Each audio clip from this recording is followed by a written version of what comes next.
तो अब हम पढ़ने क्या वाले हैं, मैक्सवेल रिलेशन, या हम किससे पढ़ेंगे, हम मैजिक बॉक्स से पढ़ेंगे, ठीक है, या स्क्वायर बॉक्स से पढ़ेंगे। देखो सबसे पहले जो हमारा चेंज आता है या हम चेक करते हैं मेजरेबल प्रॉपर्टी को, नॉन मेजरेबल प्रॉपर्टी को, ध्यान से सुन लो। अब तुम्हारे पूरे के पूरे मैक्सवेल रिलेशन निकलने वाले हैं। इस प्रकार से तुम्हें एक क्या बनाना है, बॉक्स बनाना है, ठीक है। पहले ध्यान से सुन लो, मैक्सवेल रिलेशन क्या करता है, वेरिएबल पोटेंशियल को थर्मोडायनेमिक पोटेंशियल से जोड़ता है। मतलब जितने भी पैरामीटर है, पैरामीटर का आपस में रिलेशन क्या है, थर्मोडायनेमिक पोटेंशियल का आपस में रिलेशन क्या है, वेरिएबल का और थर्मोडायनेमिक पोटेंशियल का आपस में रिलेशन क्या है, इन सारे रिलेशन को हम किसके थ्रू पढ़ते हैं, मैक्सवेल के थ्रू पढ़ते हैं। और जो ये सारे रिलेशन होते हैं इन्हीं को हम मैक्सवेल रिलेशन बोलते हैं। तो बोलो पैरामीटर कौन कौन से हो गए हमारे, बोलो बोलो कितने पैरामीटर बताया तुम्हें। पैरामीटर क्या हो गया, वॉल्यूम हो गया, टेम्परेचर हो गया, एस हो गया और पी हो गया। पोटेंशियल बोलो कितनी बताई है, पोटेंशियल बोलो जी हो गई, एच हो गई, यू हो गई और ए हो गई। मतलब 4 पोटेंशियल और 4 वेरिएबल। अब जितनी भी चीजें मैं पढ़ूंगा सारी की सारी क्लोज सिस्टम के लिए पढ़ूंगा, क्योंकि ओपन सिस्टम देखा नहीं, स्टार्टिंग में जब सिलेबस कराया था तो उसमें क्या लिखा था कि ओपन सिस्टम के लिए हम बाद में पढ़ेंगे। अब देखो करना कुछ नहीं है, इस बॉक्स में 4 कॉर्नर है कि नहीं है। तो कॉर्नर पर तुम्हें किसको रखना है, पैरामीटर को रखना है। कॉर्नर पे किसको रखो, पैरामीटर को।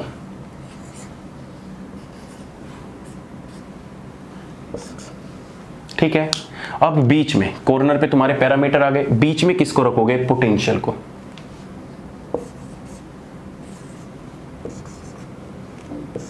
इसी तरीके से बिल्कुल इसी सीक्वेंस में तुम्हें पैरामीटर रखने हैं, इसी सीक्वेंस में पैरामीटर और पोटेंशियल तुम्हें इसी सीक्वेंस में रखनी है।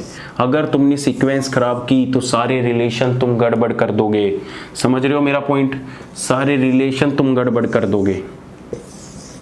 अब देखो इनका याद करने का तरीका देखो, किस तरीके से तुम्हें अरेंज करने हैं। यहां से स्टार्ट करो। मैंने क्या किया, कॉर्नर पे क्या रखे, पैरामीटर किस पे आएंगे, कॉर्नर पे, और किस में आएंगे, बिटवीन द कॉर्नर या middle of the line, middle of line. ठीक है। तुम्हें जो एरो डालने हैं इस बॉक्स के अंदर इसी प्रकार से एरो डालने हैं। इसी को हम क्या बोलते हैं, मैजिक बॉक्स बोलते हैं, या मैक्सवेल बॉक्स बोलते हैं, मैक्सवेल स्क्वायर बॉक्स बोलते हैं। ठीक है, क्लियर है। अब देखो इनको पहले याद करने का तरीका सुन लो। याद करने का तरीका क्या है, सबसे पहले इस बॉक्स को बनाना आना चाहिए, तभी तुम आगे के रिलेशन निकाल पाओगे।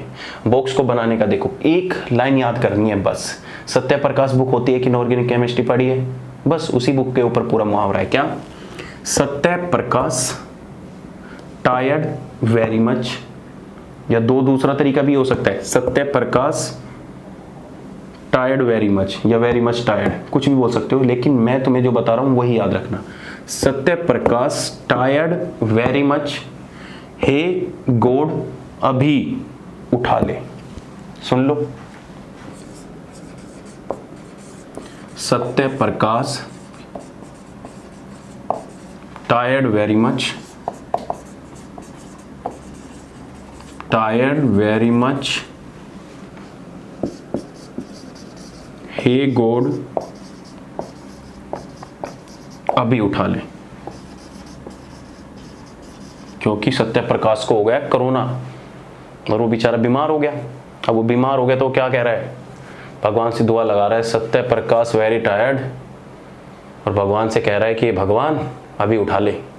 अब देखो ध्यान से, सत्य प्रकाश टायर्ड वेरी मच, हे गॉड अभी उठा ले।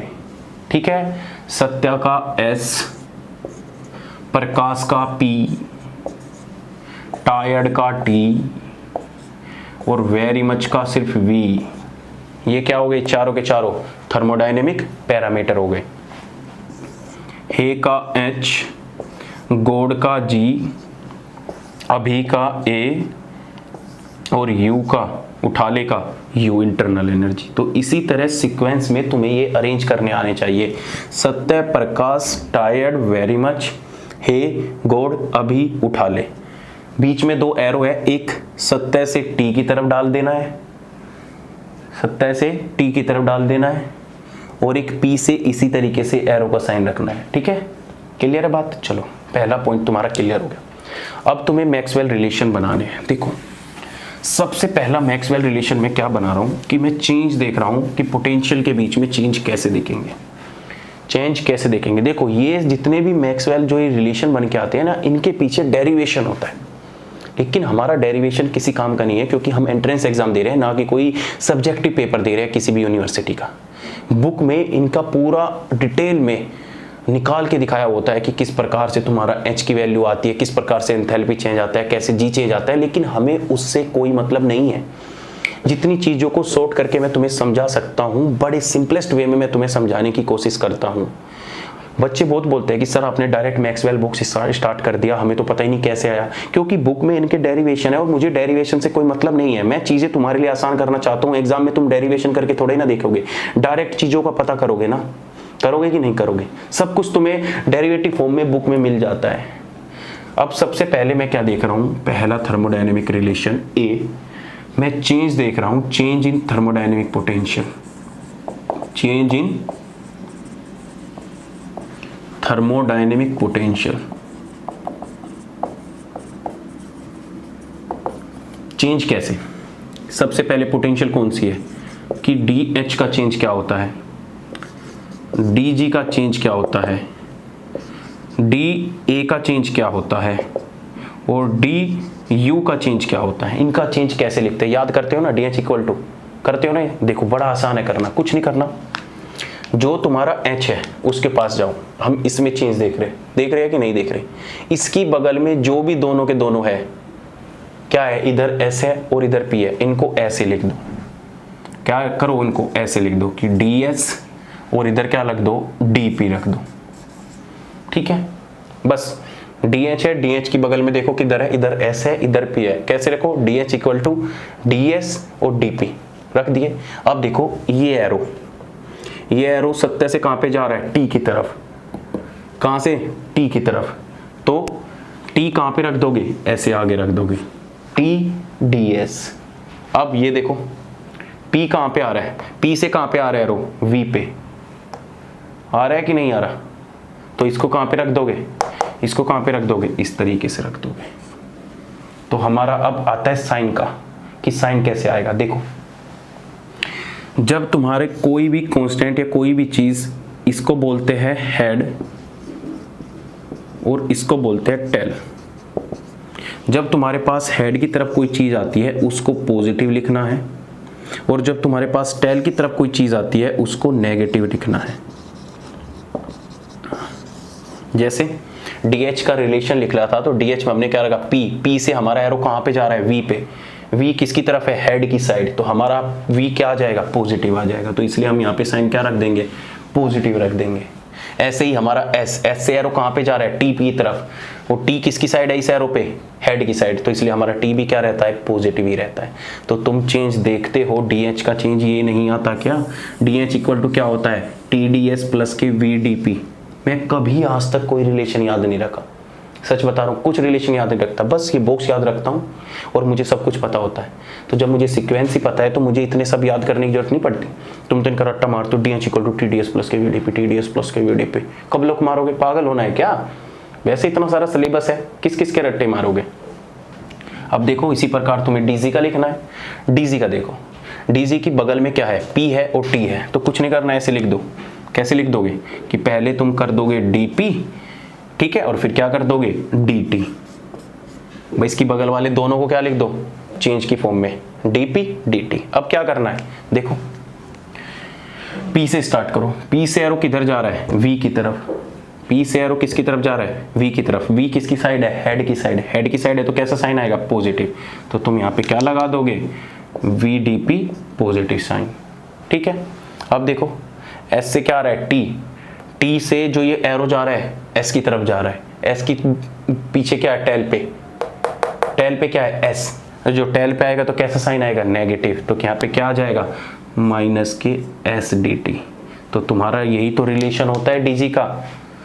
VDP माइनस के SDP पढ़ा है कि नहीं पढ़ा? बोलो, पढ़ा है ना relation? DG equal to VDP minus के SDT पढ़ा होगा 100%। तो ऐसे याद करने जो थोड़ी ना, सिंपल है। ऐसे DA और DU का बनाओ, खुद से बनाओ और फिर मेरे साथ चेक करो। तो DA का बनाऊंगा, DA की बगल में क्या है? V और T। तो ऐसे क्या रख दूंगा? ऐसे रख दूंगा DV और यहाँ पे क्या कर दूंगा? DT। अब देखो V से हमने स्टार्ट किया, इसकी बगल में भी है, V से एरो कहाँ पे जा रहा है? P कहाँ पे है? टेल की साइड, तो नेगेटिव साइन आएगा, तो माइनस के क्या हो जाएगा? PDV। ऐसे T के पीछे कौन जा रहा है? S पे भी कहाँ रहा है? नेगेटिव, तो हम इसलिए क्या कर देंगे? माइनस के SDT। तो ये रिलेशन तुमने पढ़ा नहीं है क्या? Change in Gibbs Helmholtz function is equal to क्या होता है? DA इक्वल टू माइनस के PDV और माइनस के SDT, राइट।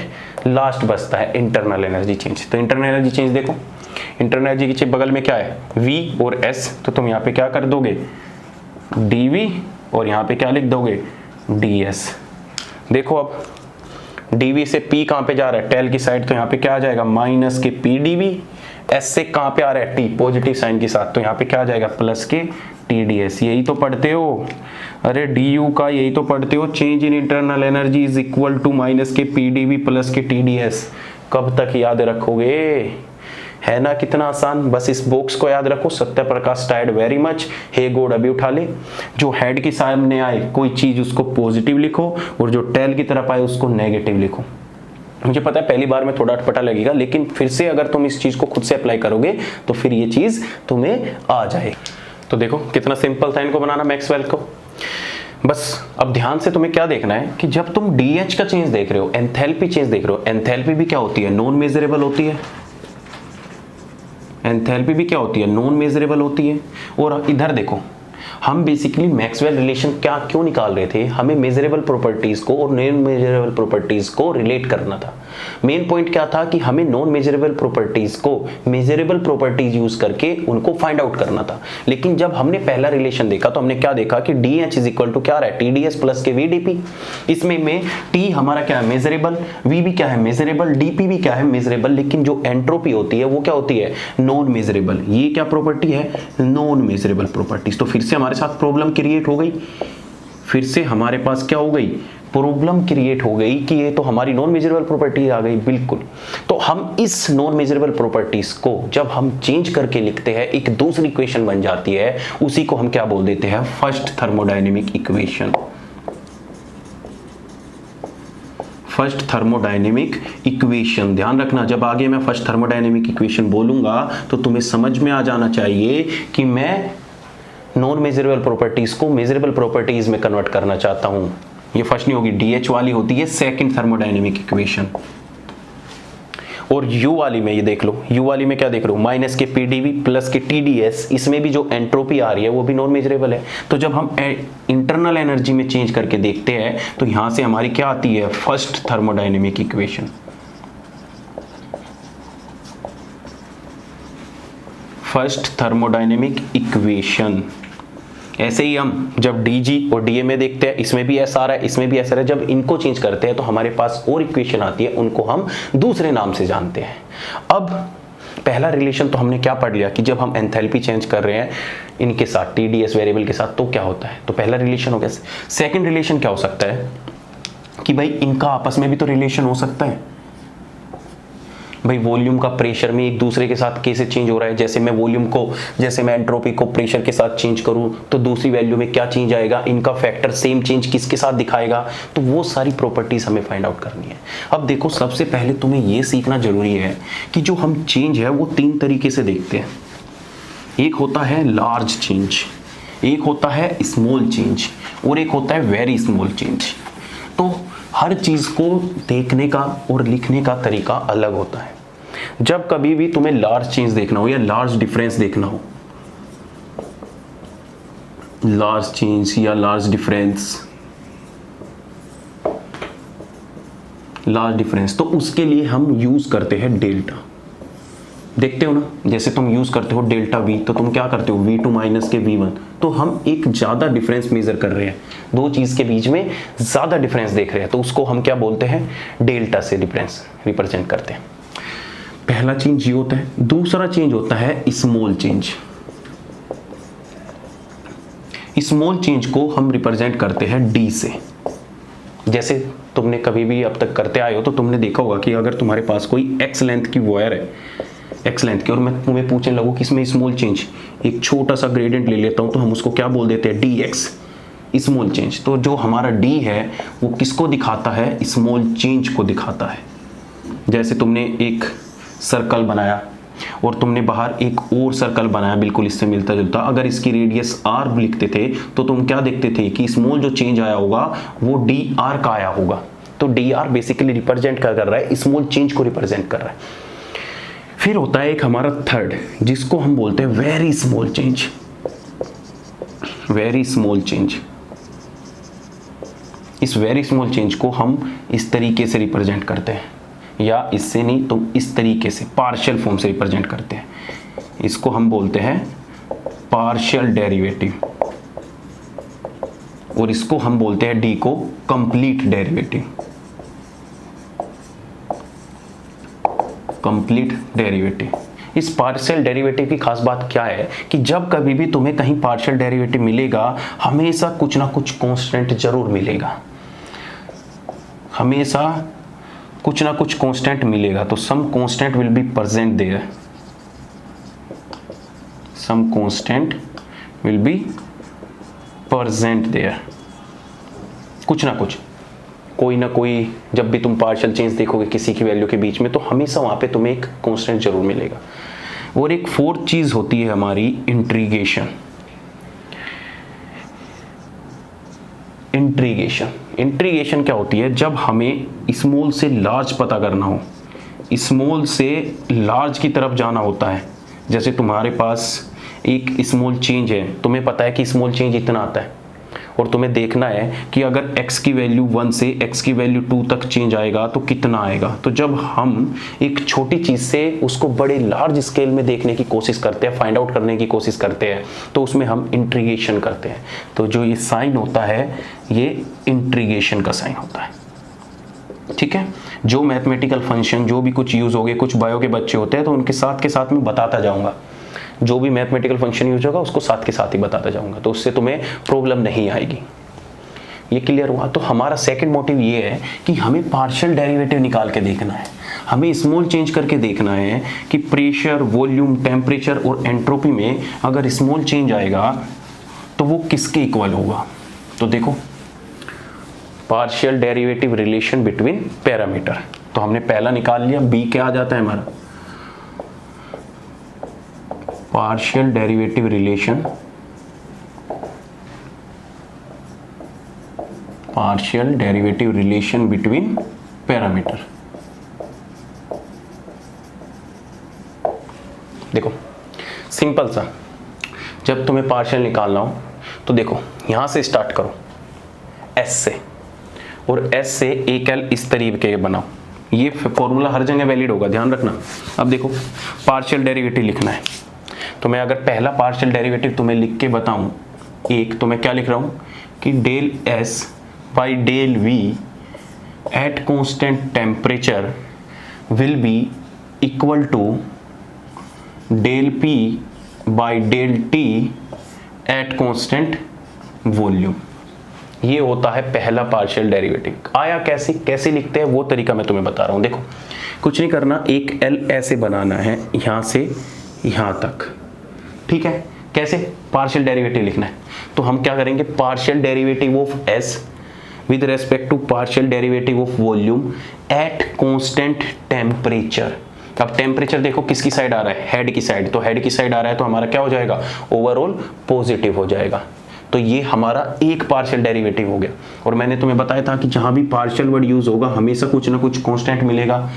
तो जो हमारा change in entropy with respect to change in volume at constant temperature will be equal to किसके होगा, change in pressure with respect to change in temperature at constant volume. और second वाला कैसे लिखोगे? Second वाले के लिए कुछ नहीं करना, एक एल तुमने ऐसे बनाया है तो एक एल बिल्कुल इसके अपोजिट बना दो, ठीक है। और यहां से ये तुमने यहां से स्टार्ट किया, ये तुम्हारा स्टार्टिंग पॉइंट था इसके लिए, तो ये बिल्कुल इक्वल किसके होगा? बिल्कुल इसके मिरर इमेज के। तो ये इसकी ये क्या हो जाएगी? Mirror image, opposite L. तो यहां से स्टार्ट करोगे क्या? Del P with respect to del T at constant volume, और वॉल्यूम देखो कहां पे आ रहा है? हेड की साइड। तो जब ये हेड की साइड आ रहा है तो ये भी क्या हो जाएगा? ओवरऑल पॉजिटिव हो जाएगा। तो ये तुम्हारा फर्स्ट पार्शियल डेरिवेटिव निकल के आ गया। बोलो हाँ या ना? क्लियर है? चलो सेकंड लिखो। तुम्हें मैं तुम्हारी सहूलियत के अकॉर्डिंग कह रहा हूं, मैं तो एंटी क्लॉकवाइज क्लॉकवाइज कैसे भी जा सकता हूं, लेकिन तुम्हें चलना कहां से है? इसी डायरेक्शन में, इस तरीके से चलते हुए जाना है। सबसे पहले तुमने एस को लिखा ऊपर, एस वाला हो गया कंप्लीट। अब फिर तुम क्या लिखोगे? पी से लिखोगे। देखो पी से कैसे लिखोगे? पी से तुम कैसे लिखोगे? देखो एक बार, सिंपल है। दूसरा कहां से स्टार्ट करोगे? यहां से, वी से। तो एक एल यहां से ये बना कि नहीं बना? तो जब इसका तुम सेकंड लिखोगे तो कैसे लिखोगे कि चेंज इन वॉल्यूम, देखो partial derivative volume with respect to temperature at constant क्या? Pressure, at constant pressure. लेकिन प्रेशर तो कहां पे आ रहा है? टेल की साइड। तो हमारा साइन कैसा आ जाएगा? नेगेटिव आ जाएगा।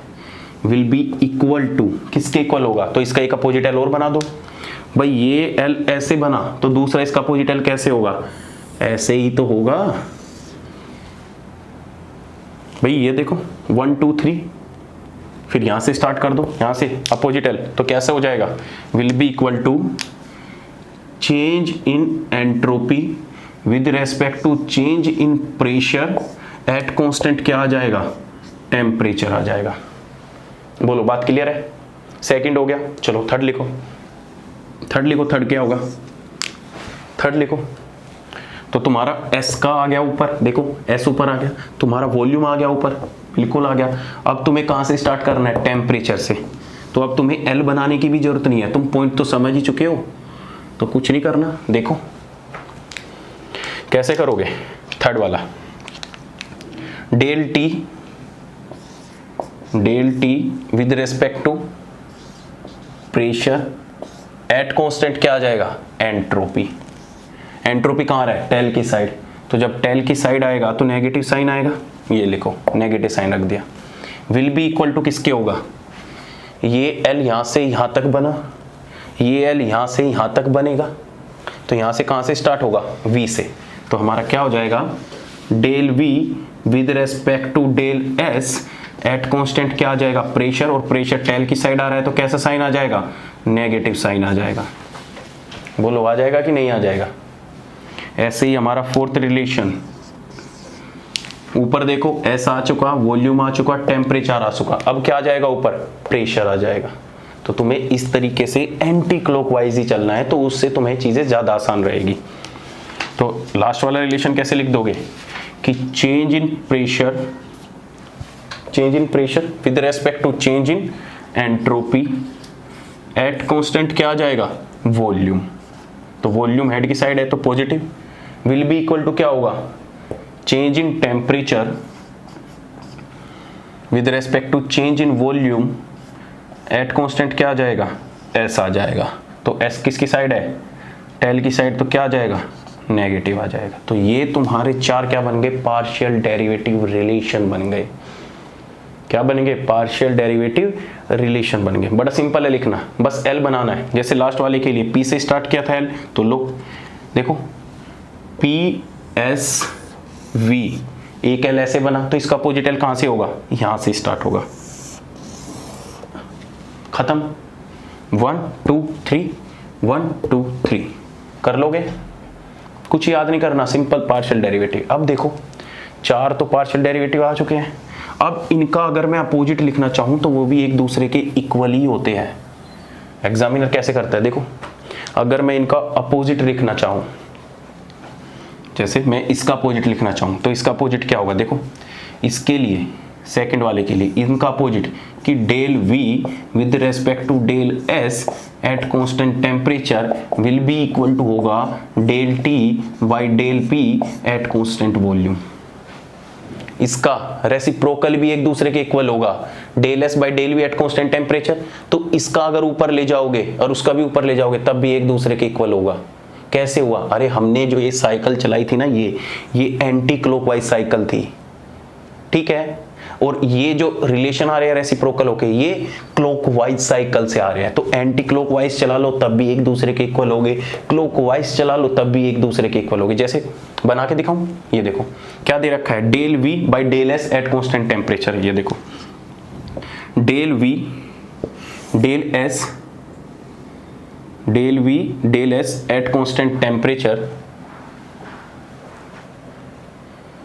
Del V del S at constant temperature will be equal to कितना होगा, del T by del P at constant volume. तो इनका अपोजिट भी एक दूसरे के इक्वल होगा। साइकिल छोड़ो, अगर इक्वल साइकिल से रहने दो, साइकिल से समझ नहीं आएगा। अगर इस तरीके से तुम लिखते हो और इनका रेसिप्रोकल भी तुम्हें दे देता है तो कुछ नहीं करना, इनका रेसिप्रोकल भी एक दूसरे के क्या आएगा, इक्वल ही आएगा। जैसे इसका reciprocal del T by del V at constant pressure, अगर अपोजिट रख दूं इसका, अगर इसका अपोजिट कर दूं तो इसका opposite del T by del V at constant pressure, negative ऐसे ही रहेगा, विल बी इक्वल टू क्या होगा, del P by del S at constant temperature. तो ऐसे ऐसे एग्जाम में कभी रेसिप्रोकल दे के भी पूछ लेता है, तो उसमें कंफ्यूज होने की ज़रूरत नहीं है। जैसे इसके लिए del P by del T at constant S negative will be equal to क्या होगा, del S by del V at constant pressure equal to negative. Negative negative से काट भी सकते हो, पॉजिटिव हो जाएगा। ऐसे इसका रेसिप्रोकल, ठीक है। हो गया क्लियर? सेकंड, तो यहां से 4 + 4 8 आ जाते हैं रिलेशन, 8 रिलेशन।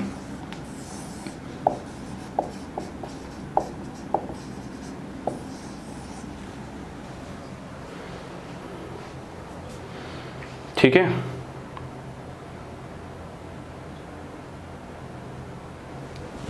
चलिए इतनी चीज क्लियर हुई। दूसरा कि अगर तुम्हें डायरेक्ट रिलेशन पूछ रखो, यहां से क्वेश्चन देखो किस टाइप के आता है। अगर तुम्हें बोल देगा विच वन इज करेक्ट, इस तरीके से 4-5 रिलेशन बोल देगा और पूछ लेगा कि विच वन इज करेक्ट, बस कुछ नहीं, एल और अपोजिट एल बनाना है।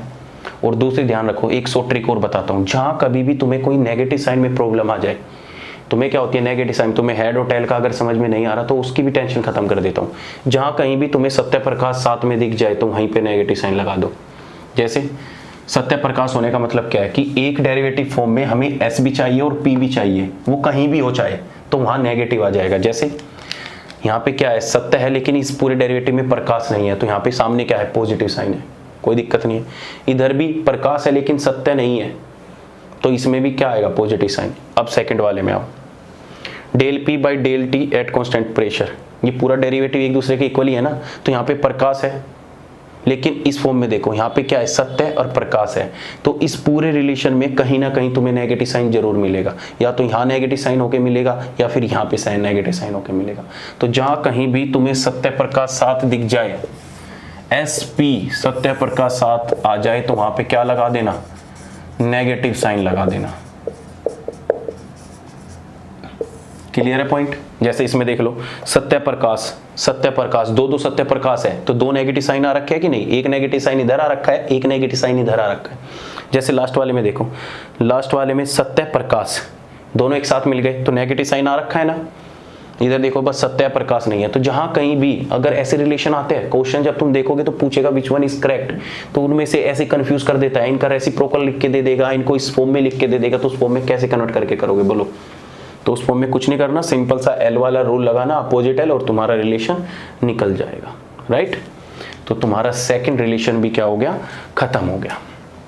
अब आता है थर्ड रिलेशन। क्या आता है कि जो हम चेंज देख रहे थे इनिशियली, हम क्या देख रहे थे, चेंज देख रहे थे, उस चेंज में अगर हम चेंज को 0 मान ले, अगर हम उस चेंज को 0 कंसीडर कर ले, या मैं कहूं कि कोई कांस्टेंट इंट्रोड्यूस कर दे किसी इक्वेशन में, तो हमारे रिलेशन क्या होंगे, तो हमारे रिलेशन क्या होंगे, तो इसको बोलते हैं third type of Maxwell relation. जैसे सबसे पहला वाला रिलेशन याद करो, सी टाइप बता रहा हूं, जब हम किसी कांस्टेंट को इंट्रोड्यूस कर देते हैं,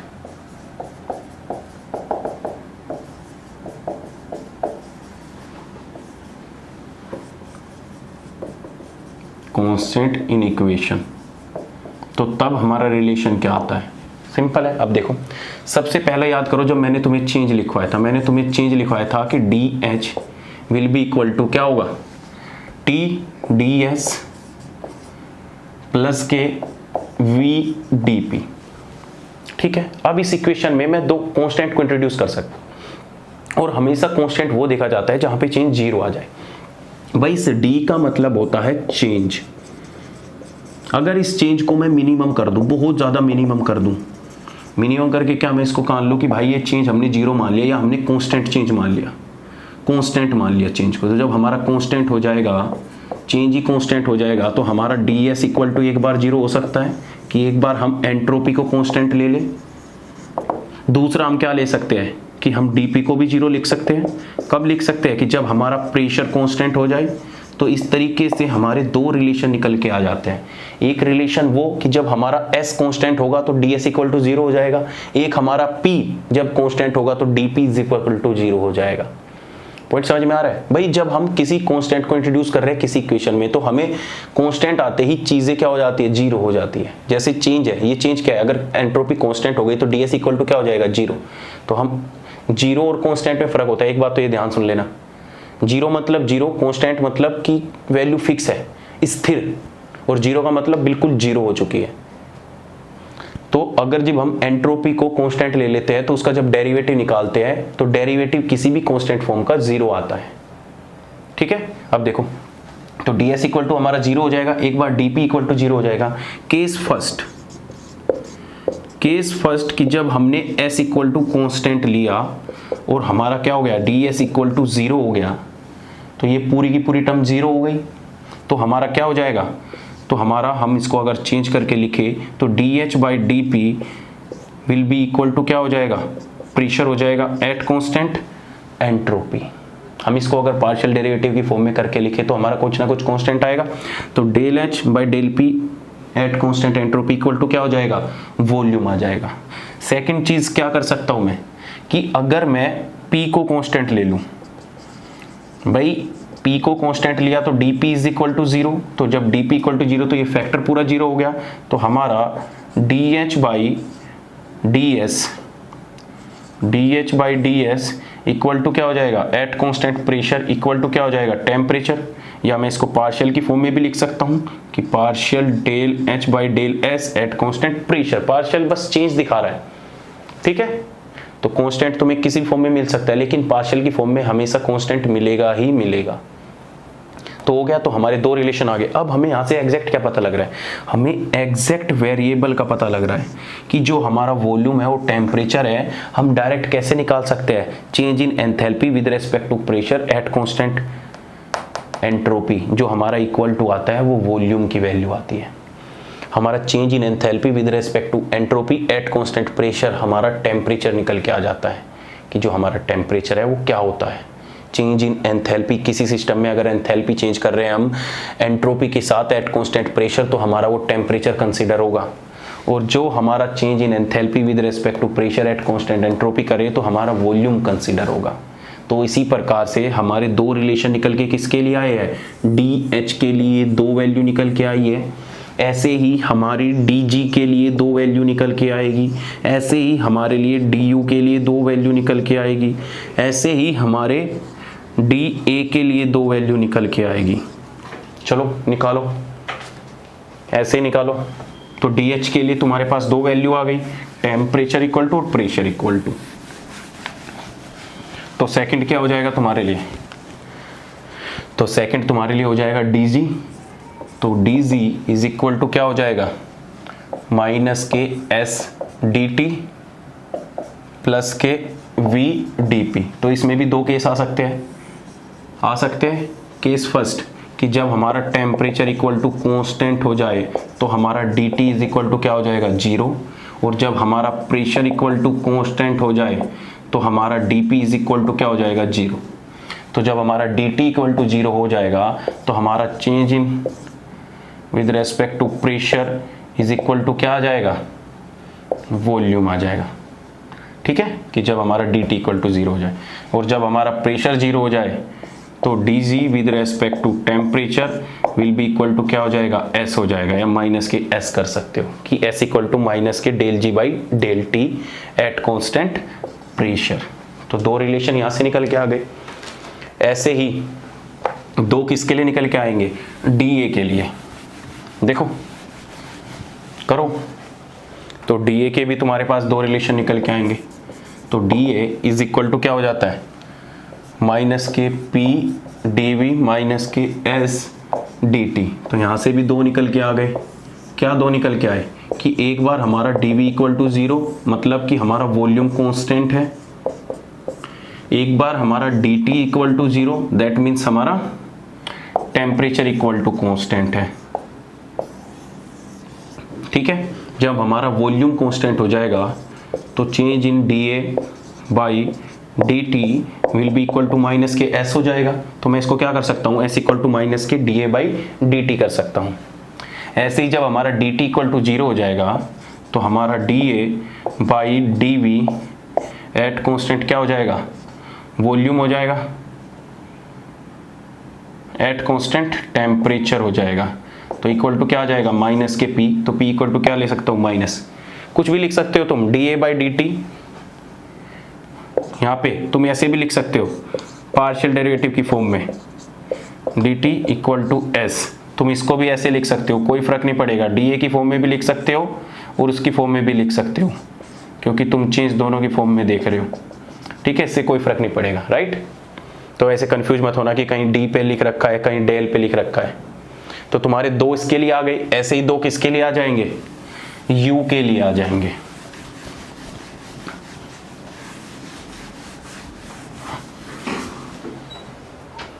ऐसे ही तुम्हारे किसके लिए आएंगे, यू के लिए। तो देखो डी यू इक्वल टू हो जाएगा क्या, माइनस के पी डी वी और प्लस के क्या हो जाएगा, टी डी एस। तो इस केस में भी दो कांस्टेंट हो सकते हैं। इस केस में भी दो कांस्टेंट, क्या कि अगर हमारा वॉल्यूम कांस्टेंट हो जाए तो हमारा क्या हो जाएगा, D V is equal to zero हो जाएगा। अगर हमारा एंट्रोपी इक्वल टू कांस्टेंट हो जाए तो D S equal to zero हो जाएगा। राइट और रॉन्ग बोलो।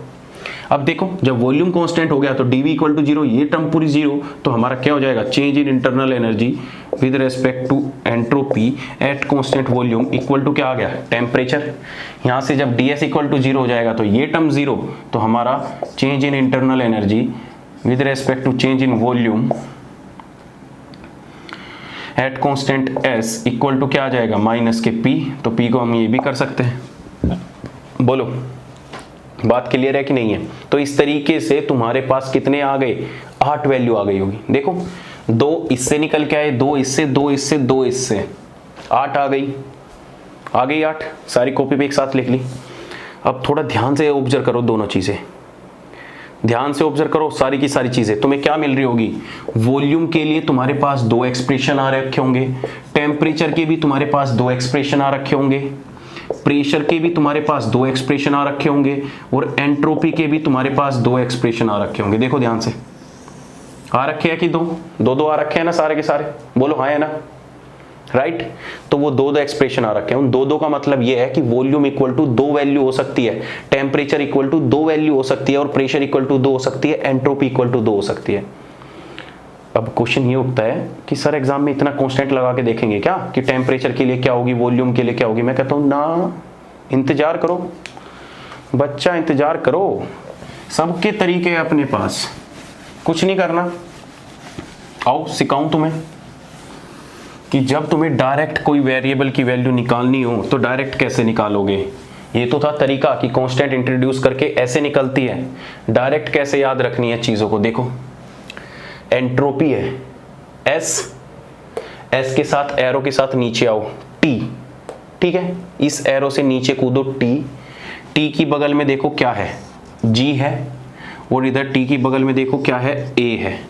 तो तुम्हें एंट्रोपी इज इक्वल टू क्या लिखोगे, एंट्रोपी इज इक्वल टू लिखोगे कि change in Gibbs free energy, change in Gibbs free energy with respect to temperature at constant pressure. देखो del G with respect to del T at constant क्या होगा, pressure, equal to equal to देखो del A by del T at constant क्या होगा, volume.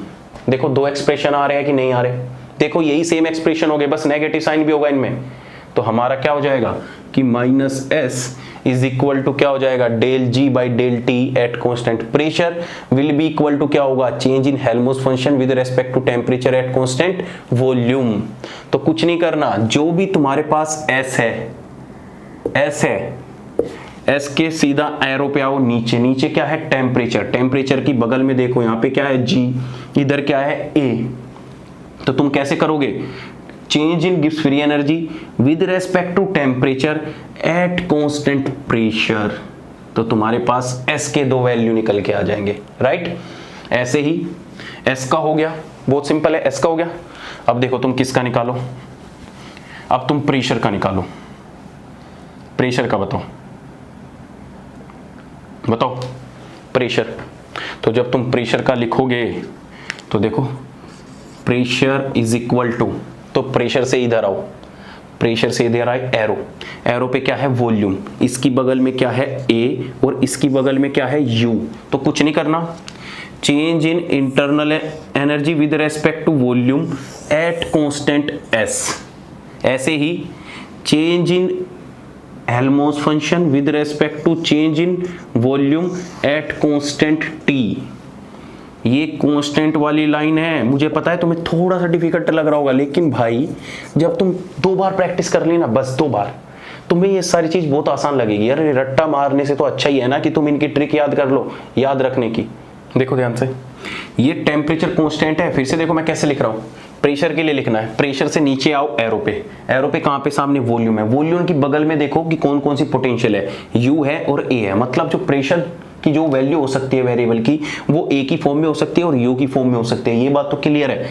तो अब हमारा क्या होगा, हमारा P इज इक्वल टू क्या आ जाएगा, P इक्वल टू आ जाएगा change in Helmholtz function with respect to volume at constant temperature. तो हमारा प्रेशर इक्वल टू कैसे लिख दोगे तुम, देखो change in Helmholtz function with respect to volume at constant temperature equal to कितना आ जाएगा, change in internal energy with respect to volume at constant entropy.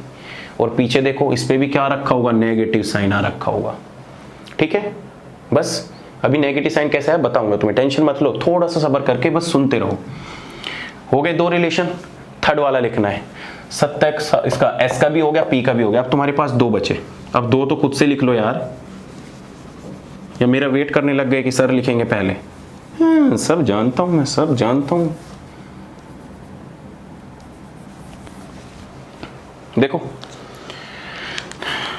किसके, बस 2 बचे हैं, टेम्परेचर का और वॉल्यूम का। तो टेम्परेचर के एरो पे जाओ, क्या है, एस है, क्या मिल रखा है तुम्हें, एस, एस की बगल में देखो, एस की बगल में है एच और एस की बगल में है यू, कि मतलब कि जो हमारा टेम्परेचर होगा, टेम्परेचर इक्वल टू चेंज क्या होगा, change in enthalpy with respect to entropy at constant pressure and will be equal to क्या होगा, change in internal energy with respect to entropy at constant क्या होगा, वॉल्यूम होगा। तो ये तुम्हारी टेम्परेचर की आ गई। देखो तो टेम्परेचर किसके चेंज होने से आ रहा है, एच और यू के, समझे।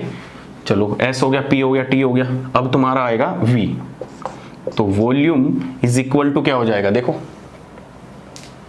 तो volume is equal to, volume किसका फंक्शन होगा, देखो ध्यान से, वॉल्यूम तुम्हारा किसका फंक्शन है, वॉल्यूम के पास एरो पे ऊपर जाओ, कि एक तो तुम्हारा जी का फंक्शन है और एक किसका है, एच का।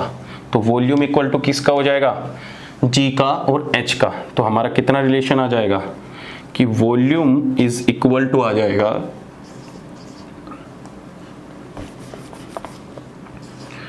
चेंज इन एंड गिव्स free energy with respect to pressure at constant temperature will be equal to क्या होगी, change in H with respect to pressure और एस। देखो सारे के चारों रिलेशन तुम्हारे सामने है। बस ध्यान रखना, जिस वेरिएबल को फाइंड आउट करना है उसको पकड़ो, उसके सामने से एरो जहां पे पहुंच रहा है वहां पे पहुंच जाओ। इसकी बगल में दोनों पोटेंशियल देखो, उन पोटेंशियल का इसके साथ चेंज एट कांस्टेंट ये वैल्यू, इसके साथ चेंज एट कांस्टेंट ये वैल्यू, राइट। अब आती है नेगेटिव की साइन।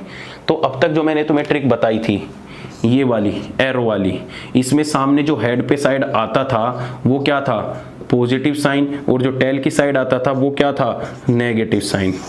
ठीक है, तो इसमें इन कांस्टेंट को याद नहीं रखना, पी और टी को, बस ये याद रखना है कि जब तुम एस और पी निकालोगे तो एस और पी में नेगेटिव आएगा बस, वो टी और वी में पॉजिटिव आएगा। दोनों ट्रिक से मैं बता सकता हूं कि जब तुम टेम्परेचर निकाल रहे हो, टेम्परेचर किसकी साइड प्रेजेंट है, हेड की साइड प्रेजेंट है, इसलिए टेम्परेचर के एक्सप्रेशन में कहीं भी नेगेटिव साइन नहीं है। जैसे वॉल्यूम, वॉल्यूम के एक्सप्रेशन में कहीं भी क्या है, कोई नेगेटिव साइन नहीं है, क्योंकि दोनों के दोनों हेड की साइड है। और मैंने तुम्हें बताया था कि सत्य प्रकाश में नेगेटिव आएगा, तो ये देखो सत्य प्रकाश है, एस पे ऊपर भी नेगेटिव और पी के ऊपर भी, तो तुम्हें ये बस इन एक्सप्रेशन में ये याद रखना है कि एस और पी में नेगेटिव आएगा, बाकी टी और वी में कोई नेगेटिव नहीं आएगा। बोलो बात क्लियर है कि नहीं है? बोलो यार, इससे ज्यादा मैं और क्या करूंगा बताओ, इससे ज्यादा कुछ चेंज कर सकता हूं क्या? देखो बस इतनी चीजें तुम्हें याद रखनी है। और बताऊं थोड़ा और सुन लो। ये तीनों के तीनों एक्सप्रेशन खत्म हो गए। अब इनका अपोजिट करोगे तो इसका प्रेशर भी 1/p हो जाएगा। अगर तुम इनका अपोजिट करोगे तो माइनस के 1/p इक्वल टू क्या होगा, del V by del A at constant temperature, ये हो जाएगा। विल बी इक्वल टू क्या हो जाएगा, del V by del U at constant S, ये हो जाएगा। इनका रेसिप्रोकल करोगे तो इधर p भी रेसिप्रोकल हो जाएगा। बात समझ रहे हो? तो इनका अपोजिट रेसिप्रोकल भी इसके 1/p के इक्वल होगा। तो ये छोटी छोटी बातें हैं, सारी चीजें नहीं बता सकता, सारी चीजें बताऊंगा तो एक साल तक थर्मोडायनेमिक्स ही पढ़ाता रहूंगा। तो ये थोड़ी सी कॉमन सेंस की बात है, ये तुम्हें खुद से अप्लाई करनी आनी चाहिए। ठीक है, अब देखो ध्यान से, हमारे पास एंट्रोपी इक्वल टू कितना आया, तुम्हारे पास अगर मैं एंट्रोपी इक्वल टू लिखने चाहूं कि एंट्रोपी इज इक्वल टू आ गया माइनस के del G by del T at constant pressure. अगर मैं चेंज इन एंट्रोपी देखना चाहूँ तो चेंज इन एंट्रोपी कितना हो जाएगा, माइनस के del G by del T at constant pressure. और तुम्हें पता है कि डेल जी इक्वल टू क्या होता है, माइनस के N F E note cell. Electrochemistry में पढ़ा है? अरे पढ़ा है कि नहीं पढ़ा? इलेक्ट्रोकेमिस्ट्री में डेल जी इक्वल टू क्या होता है, माइनस के N F E note cell. तो मैं यहाँ पे अगर डेल एस इक्वल टू कर दूं माइनस, और यहाँ पे लिख दूं n F E note cell minus के अपोन में del T at constant pressure, तो हमारा del S equal to minus minus positive हो जाएगा, n F del E by del T. लो, ये एक्सप्रेशन तुम्हारा एंट्रोपी का निकल गया इलेक्ट्रोड पोटेंशियल की फॉर्म में। इसी को हम क्या बोलते हैं, इसी को coefficient, electrode potential coefficient. E del E by डाइट को क्या बोलते हैं हम, E2 माइनस के E1 अपोन में T2 माइनस के T1। कभी भी कोई वैल्यू हो, तुम्हें पोटेंशियल चेंज दे रखा हो कोई भी इक्वेशन में और तुमसे एंट्रोपी पूछ ले, तो तुम्हारा ये फॉर्मूला लग जाएगा। और ध्यान से सुनो, इस बार ये बार्क में भी आया था। बार्क ये 2019 का था ना, 19 या 20 चल रहा है, वो भूल गया मैं तो, साल भी भूल गया यार। बार्क में आया था इस साल, ये एंट्रोपी पूछी थी। एंट्रोपी क्या होती है, del S N F del E by del T. तो ये क्या होता है, चेंज इन। तुम्हें इसकी वैल्यू कभी कभी क्वेश्चन में गिवन होती है, ध्यान रखो। इलेक्ट्रोकेमिस्ट्री में कभी कभी तुम्हें del E by del T potential gradient given होता है और कभी कभी नहीं गिवन होता। तो उस केस में तुम्हारे पास इक्वेशन गिवन होती है, कुछ इस टाइप की इक्वेशन कि electrode potential equal to 2.034 T square plus के 2.30, इस तरीके का होता है। तो उसमें निकाल लो, डेली बाई डेल टी निकाल लो। कैसे निकाल दोगे, 2 इंटू 2.0304 इंटू टी, और टी तुम्हें क्या गिवन होता है वहां पे कोई वैल्यू टेम्परेचर की, बस। तो तुम्हारा डेली बाई डेल टी, तुम्हारी ये वैल्यू यहां से आ जाती है। इस वैल्यू को यहां पे पुट कर दो। एन क्या होता है, number of electron exchange, number of electron exchange. और एफ क्या होता है, Faraday constant. Faraday constant 96500 coulomb per mole. लो, अरे सारी चीजें कनेक्टेड है, बहुत इजी है, बहुत इजी है। सच बता रहा हूं मैं। सिंपल सा, del S equal to N F del E by del T कहां से आया, इस एक्सप्रेशन से आया, ये देख लो। एस इक्वल टू क्या होता है, माइनस के del G by del T at constant pressure. अगर मैं चेंज देखना चाहूं डेल एस का, डेल एस इक्वल टू क्या हो जाता है, माइनस के del G by del T, इस तरीके से। तो हमारा क्या हो गया, N F del E by del T. तो इससे क्वेश्चन मिसलेनियस एग्जाम्पल तुम्हें इलेक्ट्रोकेमिस्ट्री में भी कराते होंगे सर, मिसलेनियस, जब तुम्हें थर्मोडायनेमिक पढ़ाते हैं तो थर्मोडायनेमिक्स में ध्यान रखना ऐसे क्वेश्चन आते हैं। तुम्हें del E by del T दे देगा, इलेक्ट्रॉन एक्सचेंज दे देगा और एंट्रोपी पूछ लेगा। तुम्हें यही नहीं पता लगेगा कि एंट्रोपी कैसे निकालूं, तभी तो निकालोगे जब तुम्हें रिलेशन पता हो। समझ रहे हो, बस तुम्हें ये तो पता है del G equal to N F minus के N F E note cell, लेकिन ये नहीं पता कि डेल एस इक्वल टू ये होता है। सिंपल है। तो ध्यान रखना, मैं हर एक चीज बिल्कुल ऐसे करा रहा हूं कि कहीं ना कहीं एग्जाम में क्वेश्चन जरूर है इससे रिलेटेड। प्रीवियस ईयर में पक्का आ रखा है। ठीक है, तो ये पहली तुम्हारे यहां से निकल के आई। दूसरा एक्सप्रेशन बताओ यहां से क्या निकल के आता है। दूसरी, तुमने एक गिब्स हेल्महोल्ट्ज इक्वेशन का नाम सुना होगा, सुना है कि नहीं सुना, बोलो। सुना होगा, बिल्कुल पता है मुझे, सुना होगा। देखो, ये देखो यहाँ पे S इक्वल टू क्या हो जाएगा, माइनस के del G by del T at constant pressure. अगर मैं डेल S फाइंड आउट करना चाहूँ तो कितना हो जाएगा, माइनस के del G by del T at constant pressure. और तुम्हें पता है del G equal to del H minus के टी डेल S होता है। तो del G equal to del H minus के टी, इस डेल S की जगह अगर तुमने ये रख दिया partial del G by temperature at constant pressure, इसी इक्वेशन को गिब्स हेल्महोल्ट्ज इक्वेशन बोलते हैं। लो, इस इक्वेशन को गिब्स हेल्महोल्ट्ज इक्वेशन बोलते हैं। बोलो, कोई है? तुम्हें याद रखने की जरूरत ही नहीं है, क्वेश्चन में आ जाएगी गिब्स हेल्महोल्ट्ज इक्वेशन। ये गिब्स हेल्महोल्ट्ज इक्वेशन होती है, कांस्टेंट प्रेशर होता है। इस इक्वेशन को अब तुम यहाँ पे रेसिप्रोकल करके ले आते हो, इसे उठा के यहाँ पे नीचे ले आते हो, एक एक्सप्रेशन और बन जाता है। बस यही चलता रहता है। चीज़ें बहुत आसान है, कुछ डिफिकल्ट नहीं है, कुछ इतना खतरनाक क्वेश्चन नहीं आते इनसे कि तुम्हें घबराना पड़े हो कि पता नहीं हमसे क्या पूछ लिया। इतने सारे एक्सप्रेशन तुम्हें मैंने चुटकी में करा दिए। 4 मैक्सवेल रिलेशन स्टार्टिंग में कराए, फिर उसके बाद पार्शियल रिलेशन कराए, उसके बाद फिर ये कराए कांस्टेंट टर्म में। ठीक है, तो ये पूरे के पूरे मैक्सवेल बुक से हम इजीली निकाल सकते हैं। सेकंड चीज आती है जो मैक्सवेल बुक से मैं एक्सप्लेन कर सकता हूँ, स्पॉन्टेनिटी क्राइटेरिया। हालांकि स्पॉन्टेनिटी क्राइटेरिया बाद में पढ़ते हैं, लेकिन मैं तुम्हें साथ ही बताऊंगा कि किस तरीके से हम स्पॉन्टेनिटी क्राइटेरिया पढ़ते हैं। तो नेक्स्ट हेडिंग डाल लो, स्पॉन्टेनिटी क्राइटेरिया।